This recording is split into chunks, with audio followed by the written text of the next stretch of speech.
დღევანდელი სახარება კვლავ სულ ქრისტეს სიტყვებს ვაჩდაგონებს და გვეუბნება, რომ უნდა მივყვეთ მის ცნებებს, ქრისტეს ცნებებს.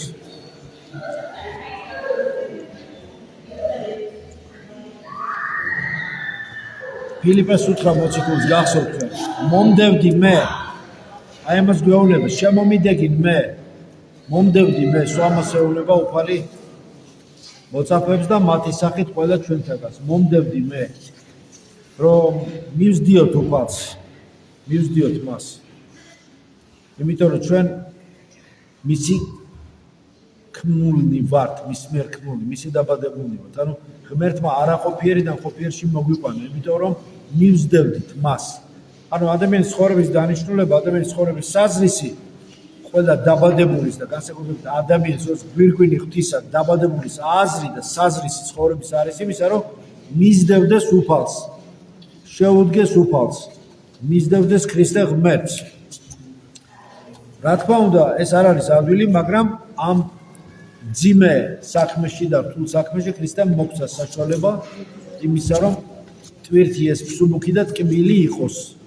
თუ ვიქნებით 7 და თავმდაბალი.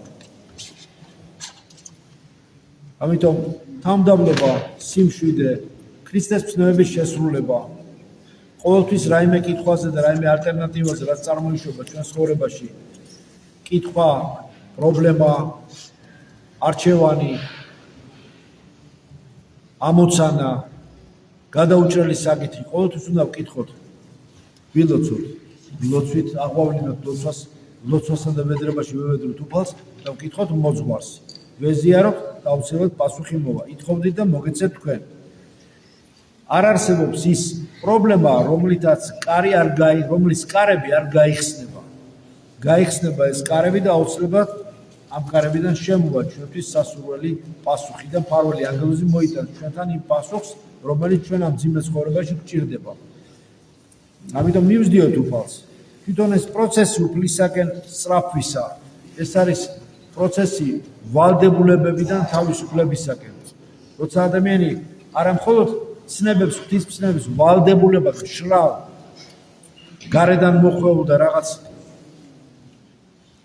უცილობელ ვალდებულებებს მშრალ და გაყინულ ვალდებულებებად აღიქონს, ნუ იქნება ესე, არამედ აღიქონს როგორც პირიქით, მის განმან თავისუფლებელ ვალდებულებებს. ეს ვალდებულებები შემდეგ თავისუფალ მოთხოვნად ექცევა მას, იმიტომ რომ ადამიანის სული ხატად ქმნული ღვთისა თუ უნდა რომ მსგავსებას მიაღწიოს, ამ ცნებების ვალდებულებითი აღსრულებით სულიერ თავისუფლებამდე უნდა მივიდეს, რომელიც გაცნობიერებული აუცილებლობა არის, გაცნობიერებული მიზანშეწონილება და გაცნობიერებული კანონზომიერება, რომ ადამიანი ხვდება, რომ აი ამ კანონზომიერებებით, რომლებსაც აღასრულებს, მიუხედავად მისი ხორციელი და მავნე და მასში დამუდებული არასწორი არჩევანისებური წინააღმდეგობების და ხახუნის ძალისა, მიუხედავად ამ წინააღმდეგობებისა და ამას სოფლის ნაკადის წინააღმდეგობისა, კიდევ მასზე აღძრული, ამის მიუხედავად ეს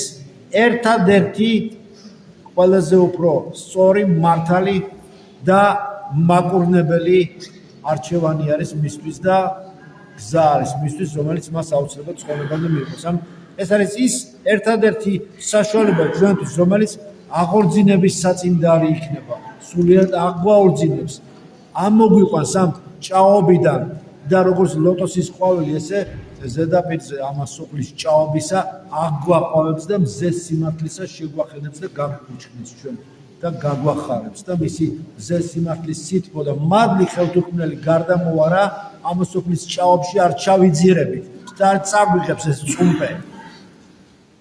ამიტომ გამრავლდეს ღვთისწყალობით რიცხვი ჩვენი მრევლისა, გამრავლდეს ძალები ჩვენში, რომლებიც ასე ბლომად მოგცა ღმერთმა. 7 ნიჭი, პატარა 7 ნიჭი სულიწმინდის, რომელიც მოგცა ღმერთმა. 9 ნაყოფად რომ ვაქციოთ, ეს დავალება თუ ასე შეუძლებელია, ნუ იქნება ესე, ღმერთი შეუძლებელს დაგვავალებს, არა. რაც შეუძლებელია ადამიანისათვის, ის შესაძლებელია ღვთისათვის. თუ ცოტათი მაინც ადამიანი მოინდომებს, ითხოვდა და მოგეცეთ თქვენ, ეძიებდეთ და ხოვოთ.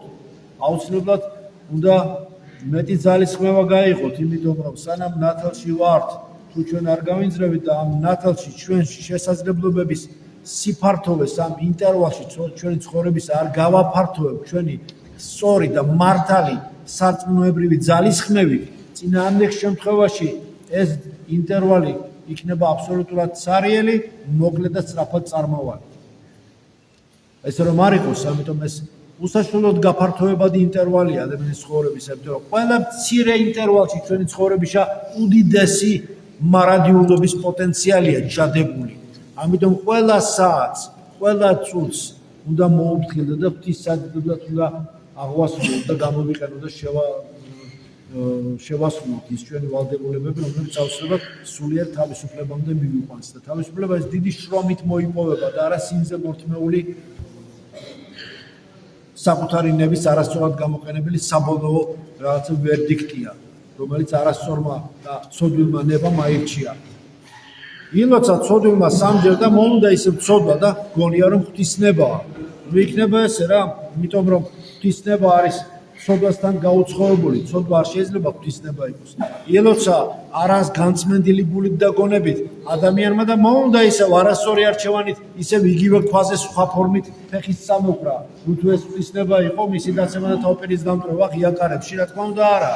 მისი ბრალია, იმიტომ რომ მან არასწორად აღიქვა ღვთისნება, ან გაამრუდა, ან იძალა და მასზე საერთოდ თავისი ნება დაცემული და ბოროტის ნება აერია ღვთისნებაში, იმიტომ რომ განწმენდი და ამღვრეულ გონებასა და გულში და სარკმელში ვერაფერი ვერ იხილვება.